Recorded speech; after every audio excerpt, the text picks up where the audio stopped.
बातमी मुंबईमधून आहे। मुंबई उपनगरात पावसाला सुरुवात झालेली आहे। अंधेरी, जोगेश्वरी, मालाड या सगळ्या परिसरांमध्ये पाऊस पडतोय। अंधेरी सबवे परिसरातील साचलेलं पाणी ओसरलंय, मात्र सबवे हा अजूनही वाहतुकीसाठी बंदच ठेवण्यात आलेला आहे।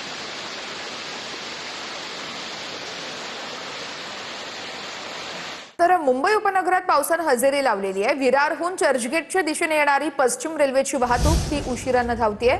नालासोपारा, वसई या रेल्वे स्थानकामध्ये आजही रुळांवर पाणी साचलेलं आहे। रुळांवर पाणी असल्याने वाहतूक अर्धा तास उशिराने आहे।